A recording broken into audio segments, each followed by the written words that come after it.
নমস্কাৰ অংকুল, welcome to my YouTube channel Assam career. আজি পুনৰ আপোনালোকৰ কাৰণে বহুত ভাল খবৰ আহিছে। এডিঅ'ৰি চাকৰি আহিছে 21,412টাকৈ ভেকেঞ্চি মুকলি কৰিছে গ্ৰেড 3 আৰু গ্ৰেড 4 লেভেলৰ। চ' কেনেদৰে আবেদনসমূহ কৰিব পৰা ভেকেঞ্চি আপোনালোকৰ কাৰণে আহি গ'ল। চ' সকলোখিনি কথা জনাই আছোঁ। চ' ভিডিঅ'টো শেষলৈকে চাব আৰু যি ভিডিঅ'টো ভাল পায় ভিডিঅ'টো লাইক এটা কৰিব পাৰে, লগৰ চেনেলটো ছাবস্ক্ৰাইব কৰিব, এনেকুৱা ভিডিঅ'সমূহ প্ৰতিদিনে পাই থাকিব পাৰে। আৰু আমাৰ হোৱাটছআপ চেনেল ভিডিঅ' ডেছক্ৰিপশ্যনত দিয়া আছে, তাত গৈ ফ'ল'টো কৰি দিব পাৰে আৰু ভিডিঅ'টো যিমান পাৰে সিমান ওচৰত শ্বেয়াৰ কৰি দিব পাৰে। আহক আজি ভিডিঅ' আৰম্ভ কৰোঁ। এডিঅ'ৰি চাকৰি আহিছে প্ৰায় 21,412টাকৈ গ্ৰেড 3 গ্ৰেড 4 লেভেলৰ। চ' মই পোনপ্ৰথমে আপোনালোকক ডিটেইলছখিনি জনাই দিব বিচাৰিছোঁ। অসমীয়া সংক্ষিপ্ত অক্ষৰটোৱে আপোনালোকক জনাই দিব বিচাৰিছোঁ। এডিঅ'ৰি 3.0 দেখিব পাইছে বৃহৎ নিযুক্তি মুকলি কৰিছে প্ৰায় 21,412টা, মানে এপ্ৰক্স প্ৰায় 22,000 প্লাছ ভেকেঞ্চি মুকলি কৰি দিছে।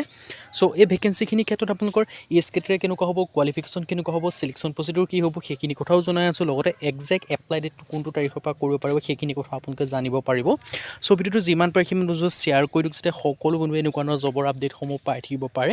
চ' এডিঅ'ৰি ভেকেঞ্চিখিনি দেখিব পাৰিছে। পোনপ্ৰথমে মই এই ভেকেঞ্চিখিনিৰ কথা মই জনাই দিব বিচাৰিছোঁ। আছাম ডাইৰেক্ট ৰিক্ৰুইটমেণ্ট এক্সামিনেশ্যন এডিঅ'ৰি 3.0 অসমৰ যিটো প্ৰত্যক্ষ নিযুক্তি পৰীক্ষা হয়, তাৰ ওপৰত আপোনালোকে বাজেটত আপোনালোকে এই ভেকেঞ্চিখিনিৰ কথা কোৱা শুনিছিলে, কিন্তু বৰ্তমান সময়ত এই ভেকেঞ্চিখিনি অলৰেডি আহি গৈছে।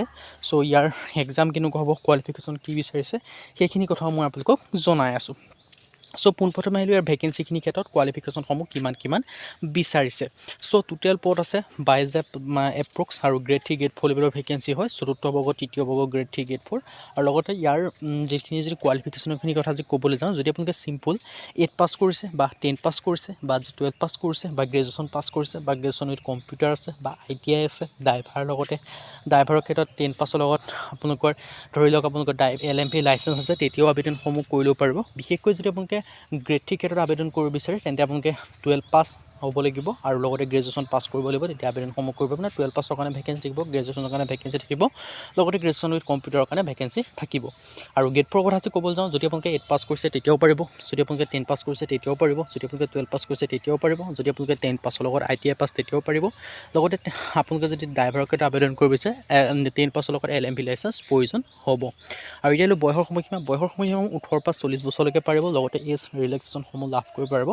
SC ক্ষেত্ৰত 5 বছৰকৈ, OBC ক্ষেত্ৰত 3 বছৰকৈ, PWBD ক্ষেত্ৰত 10 বছৰ পৰ্যন্ত। আৰু লগতে এই যিখিনি ৰিলেক্সেশ্যন পাব সেইখিনিতো পাবই। লগতে আপোনালোকে এক্সট্ৰা কিছুমান ৰিলেক্সেশ্যনো চৰকাৰৰ ফালৰ পৰা প্ৰভাইড কৰে। বাকী এই ভেকেঞ্চিখিনি কেতিয়াৰ পৰা আবেদনসমূহ ষ্টাৰ্ট হ'ব যে ক'ব যাওঁ, এই ভেকেঞ্চিসমূহ জুলাই মাহৰ শেষৰ সপ্তাহ নহ'লে আগষ্ট মাহৰ প্ৰথম সপ্তাহত আবেদনসমূহ ষ্টাৰ্ট হৈ যাব। চ' আমাৰ চেনেলটো ছাবস্ক্ৰাইব কৰি থওক, যেতিয়াই আপোনালোকৰ আবেদনসমূহ ষ্টাৰ্ট হ'ব বা সকলোকে আগত আমাৰ চেনেলটো আপডেটসমূহ পাব। আজি ভিডিঅ' যদি ভিডিঅ'টো লাইক কৰিব, লগতে চেনেলটো ছাবস্ক্ৰাইব কৰি দিব, কাৰণ ভিডিঅ'সমূহ প্ৰতিদিনে পাই থাকিব। আজিৰ ভিডিঅ'ত লগ পাম।